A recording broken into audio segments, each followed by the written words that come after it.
So I really wanted to today talk about a positive plan for UK science moving forward in the Brexit landscape. We've put in entries to the House of Lords and House of Commons and done a lot of work on it. So I wanted to talk about that tonight, but as often happens, something jumps in the way, and that's this. The Daily Express: EU declares war on Britain. Now, this is so thoroughly irresponsible, it is hard for me to talk about this calmly, but that's what we must do. Now, of course, the EU has not declared war on Britain. Why is the Daily Express saying this? It's saying this because it is parroting what Nigel Farage said, which is that the appointment of Guy Verhofstadt as the main Brexit negotiator for the EU is equivalent to declaring war on Britain in terms of sensible negotiations. Now, this kind of language is absolutely daft at this stage, and like I said in a few articles back about this, I called it back on June 12th, before the referendum vote, when I said my real concern about Brexit would be that if we did Brexit, it would be damaging to our economy and damaging to the EU economy, and there would be lots of bits of resentment both ways as people try to find their own paths. And so even though the productive line would be to negotiate openly and fairly and with love and yada yada yada, it is also very, very fertile ground for demagogues that want to start putting blame. Now, when you're in the EU and you want to break out, fine, you're anti-establishment or whatever. But if you're outside the EU whipping up hatred against the EU, this is jingoistic. This is, on the path to real conflicts, not necessarily outright war, but certainly a lot of damage, a lot of resentment, and so I was expecting all of that to kick off, and Nigel Farage, of course, to be leading it after Article 50 is invoked and you come to impasses over freedom of movement or things like that. For him to go straight for the word war at this stage, just over the appointment of Guy, is absolutely nuts and thoroughly undermines the British interest. This is the key point here. It's like when Nigel Farage was romping around in the European Parliament after the vote saying none of you have done a day's work in your whole life, when he himself is a career politician. But this damages our reputation as the UK, and it makes our negotiations that much harder. And the reason why he doesn't like Guy Verhofstadt is because he knows that he's charismatic and he's fiery, and he can get probably the other 27 countries together and reinvigorate what it is to be part of the EU and the European vision. So Nigel Farage insists Brussels is trying to bully us over exit deal. Now, there's no bigger bully than Nigel Farage himself, who of course called Herman Van Rompuy famously about as charismatic as a dish rag and with the appearance of a low-grade bank clerk.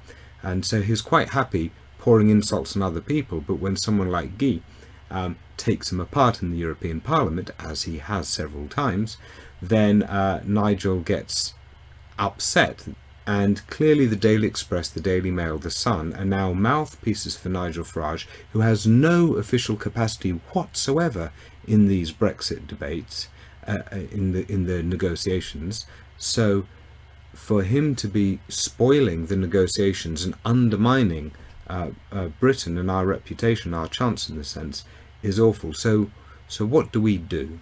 I mean, that's the key question, because you can't ignore it, but at the same time you can't get sucked into the turbulent dynamic. But it's clear that we do need to combat this on some level. Look at all the anti-immigration sentiment that was peddled during the referendum debate, largely ignored by the Remain camp and the commentary, even though you could see it bubbling up on the social media. And then as soon as the vote came, that was legitimized and released.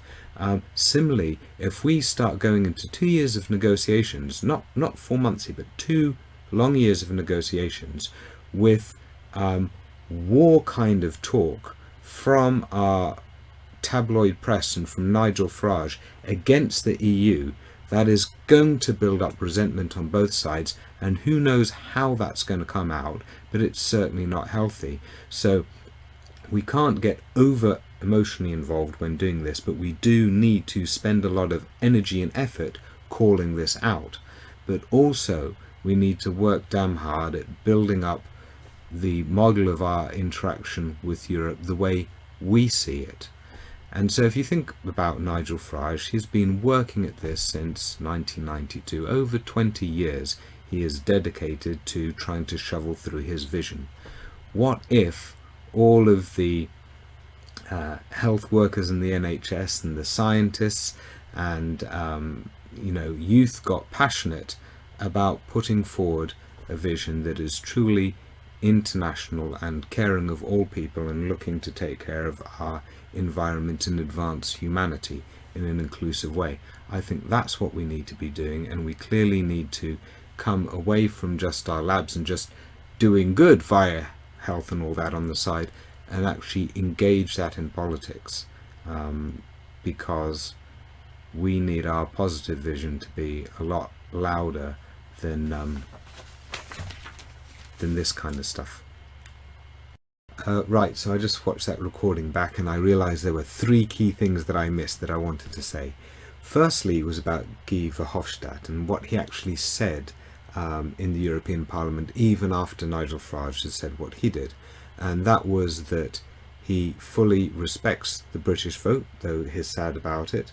He recognises that the UK wants to make a success of Brexit and go for it, and we should make a success of Brexit in the EU as well, he was saying.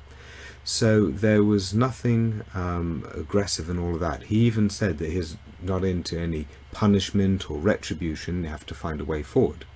And yet, in the Daily Express, there was an article that went with the lead that says, Farage knows importance of standing up to Brussels, where they repeat Farage's claims that Verhofstadt is a dangerous fanatic and arrogant leadership, and the last thing he wants is a prosperous Britain.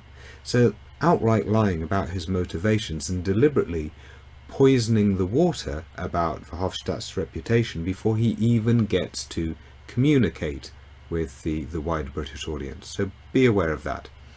Secondly, how to start a war. Now, if you do want to start a war with the EU, for example, you do not say, I, Nigel Farage, am starting a war with the EU, because then it's obvious. You say, they have just declared war on us, and now we have to defend ourselves. So it's very Machiavellian BS when there has been nothing aggressive coming out of the EU, even though it's clearly being looked for by some parties. Thirdly, we've got to think about who we're kicking off aggressive dynamics with.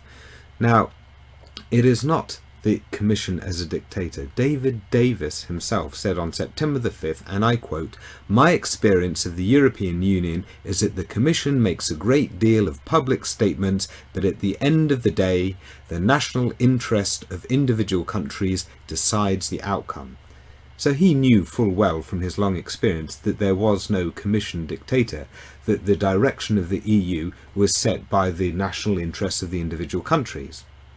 So that means that when we get someone like Nigel Farage attacking the EU, and if we get our newspapers backing all of that, attacking the EU, they're not attacking just the Commission. This is our neighbouring countries, and we are encouraging them to see us as complete idiots and to gang up together against us. And the problem with Nigel Farage is that even though he's saying that he's leaving politics, yada yada yada, nevertheless, the man can't let go. He is addicted to conflict. He has a lot of media that will listen to him, and he is a career politician, and he will not be able to let this go, and he is a national liability on this front, and it could cause us a great deal of damage.